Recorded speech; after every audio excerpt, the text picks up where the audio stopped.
इस पूरी ऑर्गेनाइजेशन को चलाने के लिए आप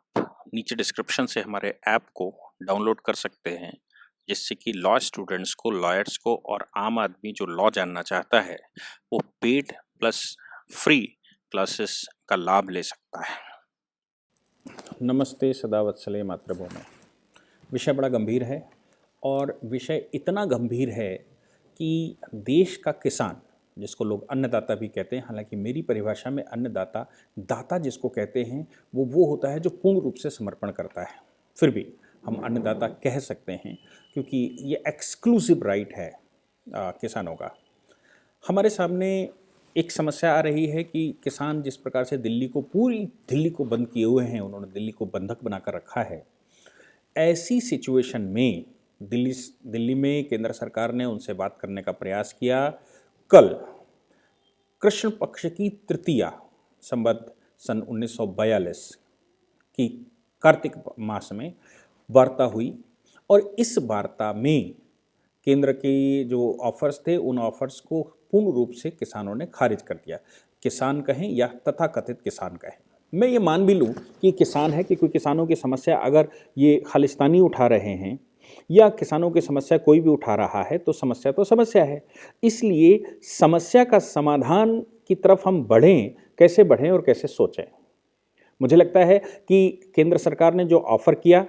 उस ऑफ़र के अलावा क्या हम मिनिमम सपोर्ट प्राइस फिक्स कर सकते हैं? क्या हम इस सपोर्ट प्राइस को लेकर कुछ फॉर्मुलेशन कर सकते हैं? क्या कोई सॉफ्टवेयर डेवलप कर सकते हैं? क्या हम इसका कोई यूनिवर्सल प्रिंसिपल भारत के लिए बना सकते हैं कि ये समस्या समाधान हो जाए? और किसान की समस्या क्या मिनिमम सपोर्ट प्राइस है या किसान की समस्याएं कुछ और हैं? मैं किसान का बेटा हूं, इसलिए मैंने बचपन से किसान की समस्याओं के बारे में सुना, देखा और समझने की कोशिश की है। हालांकि मैं इतना समझदार नहीं हूं क्योंकि मैंने किसानी उस लेवल पर नहीं की जितने हमारे पूर्वज किया करते थे। फिर भी मैं किसान का बेटा होने के नाते मैंने बचपन से वो चीज़ें देखी हैं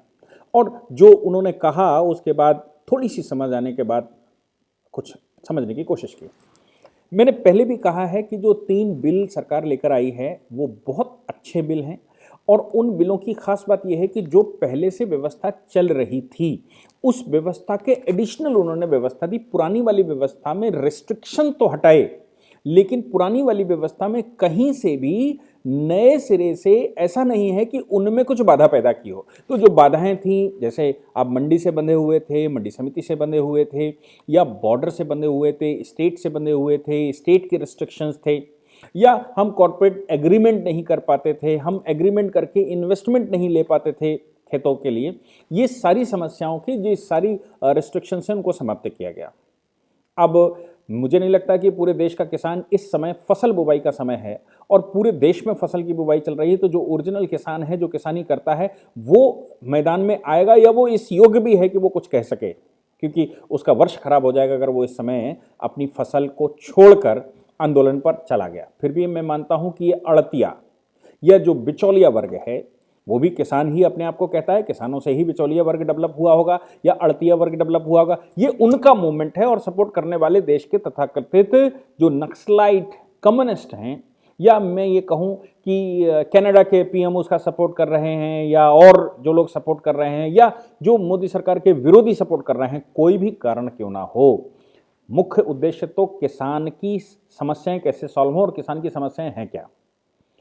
जो केंद्र सरकार ने ऑफर किया कि भाई इन 3 प्रावधानों पर क्लॉज बाय क्लॉज, जो उनका पर सेक्शन है, सेक्शन बाय सेक्शन हमसे डिस्कशन कर लीजिए और आप एक ओपन डिबेट रख लीजिए। उस ओपन डिबेट में हर सेक्शन पे जो इन 3 कानूनों में सेक्शंस हैं, उन सेक्शंस पर चर्चा कर लीजिए। अगर हमको लगेगा या आप की समस्याएं उसमें रहती हैं तो हम उसमें संशोधन कर देंगे। लेकिन किसानों ने तथाकथित किसानों ने वो जड़ से खारिज कर दिया। क्यों? क्योंकि इन 3 कानूनों में किसी प्रकार का कोई फॉल्ट नहीं है और ये 3 कानून मुख्य रूप से किसानों की आमदनी बढ़ाने के लिए हैं। हाँ, ये संभव है कि इन बिलों से जो बाकी के रूरल या बहुत हार्ड रूरल हैं, उत्तर प्रदेश, बिहार, मध्य प्रदेश, झारखंड, छत्तीसगढ़ और आंध्र प्रदेश, तमिलनाडु, इनके किसानों को लाभ होगा। और ये संभव है, इन किसानों को जब लाभ होगा तो जो मार्जिन है वो हरियाणा और पंजाब के किसानों का कम हो जाएगा। मार्जिन कम हो जाएगा इन द सेंस कि अभी वो अगर 1 रुपए की फसल उगाकर 10 रुपए की बेचते हैं तो उत्तर प्रदेश में वो 1 रुपए की फसल 2 रुपए में बिकती है। उत्तर प्रदेश के और बिहार के किसानों का हो सकता है कि 1 रुपए की फसल उनकी 8 रुपए में बिकने लगे। फसल से मतलब है 1 रुपए की आमदनी की जगह उनकी 8 रुपए आमदनी हो जाए। अब इनमें जो मुख्य किसान की समस्या है वो क्या है? किसान की जो मुख्य समस्या है वो ये है कि इन एवरेज जिस प्रकार से बाकी चीजों का डेवलपमेंट हुआ, सर्विस सेक्टर का डेवलपमेंट हुआ, जिस प्रकार से व्यापारी का डेवलपमेंट हुआ और उनका जो रेट बढ़ा या उनकी जो आमदनी बढ़ी, उतनी आमदनी किसानों की नहीं बढ़ी। और चूंकि उतनी आमदनी किसानों की नहीं बढ़ी तो ये जाहिर सी बात है कि किसान सारे समाज से पिछड़ता चला जाएगा। हो सकता है कि किसान के पास खाने के लिए अन्न भंडार हो, लेकिन केवल भोजन ही सफिशिएंट नहीं होता, उसको कपड़े भी पहनने हैं, उसको पढ़ाई भी करनी है, उसको बहुत काम करने हैं, उसको अपने बच्चों के विवाह भी करने हैं, उसको घर भी बनाना है और समाज के बीच में समाज के साथ चलना है। ऐसा ना हो कि किसान पिछड़ जाए और समाज आगे निकल जाए। तो सवाल यहां पर यह है कि जिस रेट से महंगाई बढ़ती है, जो हमारा होलसेल प्राइस इंडेक्स है, जो हमारा महंगाई का इंडेक्स है, जिस हिसाब से महंगाई बढ़ती है सैलरीज में, क्या उस हिसाब से महंगाई को ध्यान में रखते हुए किसान की फसल का मार्जिन बढ़ा है? अगर नहीं बढ़ा है तो ये चिंता का विषय है और नो डाउट ये नहीं बढ़ा है, इसलिए चिंता का विषय है। दूसरी बात जो मुख्य समस्या है वो ये है कि सरकारों ने मिनिमम सपोर्ट प्राइस करके किसानों की मदद करने की कोशिश की और ये राज्य सरकारों की जिम्मेवारी बनती क्योंकि केंद्र सरकार सीधी खरीद नहीं करती है, खरीद राज्य सरकारें ही करती हैं और राज्य सरकारें सारी जो उनकी लेवी मंडीज होती हैं उनमें खरीदारी करते हैं। राज्य सरकार जो खरीदारी करती है उसके हिसाब से हर राज्य मिनिमम सपोर्ट प्राइस अपना डिक्लेयर करता है कि इतने सामान को मिनिमम सपोर्ट प्राइस में इस क्वालिटी को, और वो एक क्राइटेरिया बनाते हैं हर वर्ष कि ये क्राइटेरिया का अगर मुझे फसल मिलेगी तो उसमें मिनिमम सपोर्ट प्राइस ये होगा और सरकार इतना पर एकड़ खरीद लेगी।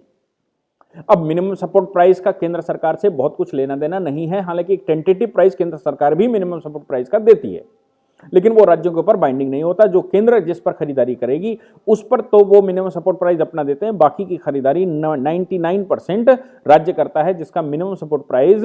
राज्य ही डिसाइड करता है। अब किसान का इस समय कहना यह है कि मिनिमम सपोर्ट प्राइस को कानूनी पहलू दे दीजिए या कानून में स्थान दे दीजिए। ये स्टेट सब्जेक्ट है, इसलिए केंद्र सरकार इस पर कानूनी पहलू नहीं दे सकता, लेकिन केंद्र सरकार को कुछ लोगों ने सजेशंस दिए, मुझे सजेशंस दिए, उन सजेशंस को ध्यान में रखते हुए मैं आपके सामने वो बात रख रहा हूं। एक खंडेलवाल जी दिल्ली से आते हैं, उन्होंने मुझे फोन करके कहा कि क्यों ना हम एक ऐसा सॉफ्टवेयर बना दें जिस सॉफ्टवेयर में मिनिमम सपोर्ट प्राइस उस स्टेट की उस लोकेशन के हिसाब से तय हो जाए। क्यों? क्योंकि महंगाई, शहरों की महंगाई और गांव की महंगाई अलग अलग होती है, इसीलिए जो महंगाई भत्ता दिया जाता है सर्विस सेक्टर को वो रूरल एरिया में अलग और अर्बन एरिया में अलग दिया जाता है। तो रूरल एरिया, अर्बन एरिया में जब महंगाई भत्ता, टीए, डीए ये अलग अलग दिया जाता है, इसका मतलब ये हो गया कि दोनों क्षेत्रों में एक डिसबैलेंस है। अब उस डिसबैलेंस को ध्यान में रखते हुए किस प्रकार से खरीदारी हो, उनका कहना यह है कि क्या जैसे इंश्योरेंस फसल का किया गया, किसान की फसल का इंश्योरेंस की हमारी योजना है, इंश्योरेंस की योजना का कोई क्राइटेरिया जरूर होगा कि ये पर एकड़ इतना पैसा आपसे पड़ेगा और इतनी फसल की गारंटी आती है, उसमें आपकी फसल खराब हो जाती है, गड़बड़ हो जाता है, ये हो जाता है, वो हो जाता है, तो वो इंश्योरेंस कंपनी उसका भरपाई करेगी। क्या हम उन क्राइटेरियाज को, जो इंश्योरेंस कंपनी के क्राइटेरिया हैं, जो इंश्योरेंस करते हैं, फसल की भरपाई करते हैं, उन क्राइटेरिया को ध्यान में रखते हुए या इसके अन्य क्राइटेरिया, महंगाई भत्ते, महंगाई का इंडेक्स को ध्यान में रखते हुए क्या हम कोई ऐसी व्यवस्था देश में बना सकते हैं जो सेंट्रलाइज्ड हो लेकिन डिस्ट्रिक्ट वाइज, क्योंकि हर जिले की महंगाई अलग अलग रहती है। हमको सबको याद होगा कि स्वामी विवेकानंद जी शिकागो गए थे, तो शिकागो में चूंकि खर्चे ज्यादा थे इसलिए वो शिकागो में ना रुककर बगल में दूसरे शहरों में कुछ समय प्रवास उन्होंने किया था, क्योंकि शिकागो में उनका रहना मुश्किल था, वहां पर खर्चे ज्यादा हैं। में उसी बात को ध्यान में रखते हुए एक डिस्ट्रिक्ट से दूसरे डिस्ट्रिक्ट में महंगाई का फर्क आ जाता है, तो क्या जिस डिस्ट्रिक्ट की खरीदारी हो रही है उस डिस्ट्रिक्ट में जो चीजें अवेलेबल हैं, किसान जो बोता है, जो उसकी लेबर की सिचुएशन है, उसके पास जो इन्वेस्टमेंट आता है, उसकी जमीन की जो वैल्यूएशन है या उसकी फसल की जो वैल्यूएशन है या फसल की ग्रोथ रेट है, क्योंकि मिट्टियां बहुत प्रकार की होती हैं और अलग अलग मिट्टी में ग्रोथ रेट अलग अलग रहती है। क्या उनको ध्यान में रखते हुए हम कोई ऐसे सॉफ्टवेयर बना सकते हैं जिनमें वो क्राइटेरिया फिक्स कर दिए जाएं और हर वर्ष हर फसल के लिए ऑटोमेटिकली उस डिस्ट्रिक्ट में महंगाई के अनुसार, उस डिस्ट्रिक्ट में जो फसल की बुवाई हो रही है, उस डिस्ट्रिक्ट में फसल की जो उगाई है, उस डिस्ट्रिक्ट में फसल जो पानी की सिचुएशन है, उस डिस्ट्रिक्ट में जो कोहरे कोहराम की सिचुएशन है, उन सब सिचुएशंस को ध्यान में रखते हुए वो एक क्राइटेरिया तय कर दे और डिस्ट्रिक्ट में क्राइटेरिया जो तय हो जाए उसके अतिरिक्त अगर कोई केंद्र राज्य सरकार देना चाहती है तो उस डिस्ट्रिक्ट में दे सकती है। और आप सभी अपने अपने डिस्ट्रिक्ट्स में लेवी से बंधे होते हैं। जैसे मैं आपको बताऊं कि हमारे देश में हर डिस्ट्रिक्ट में शराबबंदी देश में चलती रहती है, लेकिन हर डिस्ट्रिक्ट में देशी शराब का रेट अलग अलग होता है। इसलिए आपने अक्सर सुना होगा कि एक डिस्ट्रिक्ट से शराब दूसरे डिस्ट्रिक्ट में इंपोर्ट टाइप की होती है या मैं कहूं स्मगलिंग होती है। तो वो भी एक क्राइटेरिया है, क्योंकि शराब कुछ फलों फूलों से बनती है, हर डिस्ट्रिक्ट में अलग अलग रहता है, टैक्सेशन का सिस्टम अलग रहता है, प्रोडक्शन का सिस्टम अलग रहता है। इसको ध्यान में रखते हुए हर डिस्ट्रिक्ट में रेट अलग अलग तय होते हैं। तो क्या हमारे किसान की हर एक फसल जो उस क्षेत्र में होती है उसकी फसल का कोई एक क्राइटेरिया बना सकते हैं जिससे मिनिमम सपोर्ट प्राइस तय हो जाए और जो प्रोडक्शन हो उस प्रोडक्शन को ध्यान में रखते हुए जो महंगाई का रेट है अगर सरकार नहीं खरीदती तो उस हिसाब से किसान के खाते में सब्सिडी जाए। किसान पहले से ये तय करे कि मैं ये फसल बोने जा रहा हूं, इस फसल के बोने पर सरकार को रजिस्टर्ड करे और वो जो भी क्राइटेरिया रहते हैं सरकार ने जो अपने मैकेनिज्म बना रखी उस मैकेनिज्म के अनुसार उसकी बुवाई हो और उसकी रखरखाव हो। हालांकि इन 3 बिलों में इस प्रकार की व्यवस्था सरकार ने करने की कोशिश की है, लेकिन वो प्राइवेट सेक्टर को जाता है। और किसान की जो चिंता सबसे बड़ी है वो ये है कि प्राइवेट सेक्टर को ये सब कुछ जाता है तो ऐसा ना हो प्राइवेट सेक्टर हमारा खेत ही कल को खरीद ले। हालांकि ऐसी कोई संभावना उसमें नहीं है। खेत की ओनरशिप पर कोई प्रभाव नहीं पड़ सकता। अगर कोई कर्जे में भी किसी प्राइवेट कंपनी के आ गया है तो भी उस कर्जे के आधार पर वसूली होगी, लेकिन खेत गिरवी नहीं रखा जाएगा और न ही खेत पर किसी की ओनरशिप क्लेम हो सकती है। ऐसी व्यवस्थाएं उस बिल में रखी गई। रिड्रेसल के लिए एडीएम और एसडीएम की अदालतें बनाई गई हैं, जिन अदालतों में बाकी रेवेन्यू का जो मैटर हमारा जाता है, खेत की नपाई का, खेत की पैमाइश का या खेत में हमारे जो भी समस्याएं रहती हैं वो जिस कोर्ट में हम फाइल करते हैं जाकर रेवेन्यू कोर्ट में, उसी रेवेन्यू कोर्ट में इसके रिड्रेसल की व्यवस्था की गई है। फिर भी मैं सरकार से आग्रह करता हूं कि ऐसा एक समिति बनाई जाए और वो समिति कोई फॉर्मूला बनाए कि इतनी 10 चीजें देखने के बाद ये तय होता है। मुझे उम्मीद है कि हर राज्य सरकार के पास ऐसी समितियां हैं, लेकिन फिर भी मुझे लगता है कि कुछ एग्रीकल्चर फार्मासिस्ट को उसमें जोड़ा जाए, कुछ इंडस्ट्रियलिस्ट को उसमें जोड़ा जाए, कुछ एक्सपोर्ट इंपोर्ट करने वालों को उसमें जोड़ा जाए, कुछ अड़तियों को उसमें जोड़ा जाए और कुछ कानूनविदों को उसमें जोड़ा जाए, कुछ पॉलिटिशियंस को उसमें जोड़ा जाए। ऐसी एक बड़ी सी समिति बनाई जाए और वो पूरे देश में भ्रमण करने के बाद ये तय करे कि कोई एक सॉफ्टवेयर, हालांकि सरकार के लिए सॉफ्टवेयर बनाना कोई बहुत मुश्किल काम नहीं है आज की तारीख में, लेकिन सॉफ्टवेयर बनाने के लिए एक क्राइटेरिया जरूर होगा। हम सब जानते हैं कि एक्सेल और एक्सेल सीटों पर हम कैलकुलेशन कर लेते हैं, तो क्या कोई एक्सेल सीट टाइप की ऐसी बना सकते हैं जिसमें ये 10, 12, 15 क्राइटेरिया हो और इन क्राइटेरियों के आधार पर जो इंडेक्स बाकी का चल रहा हो, जैसे महंगाई का इंडेक्स है, होलसेल इंडेक्स है या फिर जो खुदरा मूल्य का इंडेक्स है या फिर जो बैंकिंग का इंडेक्स है, इंटरेस्ट रेट है और फसल की सिचुएशन है, वेदर की सिचुएशन है, पानी की सिचुएशन है और जितने प्रकार के उसमें आंकड़े हो सकते हैं, लेबर की कमी है, लेबर की बढ़ोतरी है, लेबर महंगी है, लेबर सस्ती है, जो क्राइटेरिया हो सकते हैं उन क्राइटेरियों के आधार पर वो एक ऐसा सॉफ्टवेयर डेवलप करें और हर डिस्ट्रिक्ट के जो एग्रीकल्चर ऑफिसर रहता है वो एग्रीकल्चर ऑफिसर अपने यहां जो उसकी कमेटी रहती है वो कमेटी रिकमेंड करे कि हमारे यहाँ लेबर की ये सिचुएशन है, हमारे यहाँ पानी की ये सिचुएशन है, हमारे यहाँ बारिश की ये सिचुएशन है, हमारे यहाँ खाद पानी की ये सिचुएशन है और हमारे यहाँ खाद की आवश्यकता पड़ती है या नहीं पड़ती है, जो भी जैसा भी है वो एक क्राइटेरिया 10, 20, 25, 50, 100 पॉइंट भी अगर उसमें डालने पड़े तो वो क्राइटेरिया डालकर डिस्ट्रिक्ट वाइज, मैं स्टेट वाइज भी नहीं कह रहा हूं, डिस्ट्रिक्ट वाइज एमएसपी तय कर दिया जाए और एमएसपी के अलावा जो भी उसका घाटा रहता है फसल में, उसकी फसल को ध्यान में रखते हुए, मार्केट प्राइस को ध्यान में रखते हुए उसकी भरपाई सरकार सब्सिडी के रूप में दे, ना कि ये जनरल 2000 रुपए डालना, 6000 रुपए डालना। उसके अलावा वो ये कह सकते हैं कि हम आपकी फसल के अनुसार, चूंकि इस बार आपकी फसल नहीं मार्केट पकड़ रही है तो सरकार उसको परचेज करेगी और एक्सपोर्ट करेगी और आपको ये सब्सिडी देगी। ताकि किसान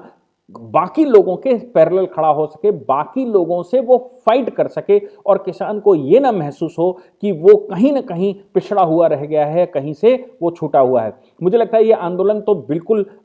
इसको जस्टिफाई नहीं किया जा सकता, क्योंकि जो आंदोलन का ग्राउंड है कि इन कानूनों को वापस ले लिया जाए, उन कानूनों में बहुत जान है। लेकिन किसान की समस्या ये है कि उसको एट इंस्टेंट अभी रिलीफ चाहिए। तो एट इंस्टेंट रिलीफ के लिए सरकार को जो मैंने अभी सुझाव दिए हैं वो सरकारी व्यवस्था लागू करवा देनी चाहिए। बाकी जब कॉर्पोरेट सेक्टर उतर कर आएगा और वो धीरे धीरे यूज थ्रू लोगों के होगा तो ही लोग हिम्मत कर पाएंगे। अभी बहुत सारे भ्रम फैलाकर छोड़े गए हैं और इन भ्रमों का नतीजा ये निकला कि किसान बड़े कंफ्यूजन में जा चुका है। भ्रम फैलाने वाले लोग आज आंदोलन पर हैं, किसान अपनी फसल बो रहा है। मुझे लगता है कि अगर इस बात को कहीं से तवज्जो दिया जाए या इस पर विचार किया जाए तो इसके अच्छे सलूशन निकल सकते हैं। और ये फर्जी किसान आंदोलन जिस प्रकार से चल रहा है, लेकिन मैं फिर से कह रहा हूं, भले ही फर्जी लोग चला रहे हों, लेकिन किसान की समस्याएं तो हैं। उन समस्याओं पर ध्यान देना सरकार का काम है। और मोदी सरकार अगर ये कह रही है कि हम कुछ वर्षों में उसकी आमदनी दोगुनी कर देंगे, तो दोगुनी करने के लिए ये उपाय जो मैं अभी बता रहा हूं, इन उपायों को करना अति आवश्यक है, जो मुझे लगता है कि वो करेंगे। इसके साथ ही मैं देश को यह आह्वान करता हूं कि इस प्रकार के जो खालिस्तानी मूवमेंट या जो कम्युनिस्ट मूवमेंट चलाए जा रहे हैं दिल्ली में, इसका सपोर्ट न करते हुए सरकार को अपनी जेन्युइन समस्याएं बताएं, जिन समस्याओं का समाधान सरकार कर सके। Thank you. जय हिंद, जय भारत। यदि आप लॉ पढ़ना चाहते हैं तो कहीं और क्यों जाना, हमारे ऐप को डाउनलोड करें और लॉ पढ़ें।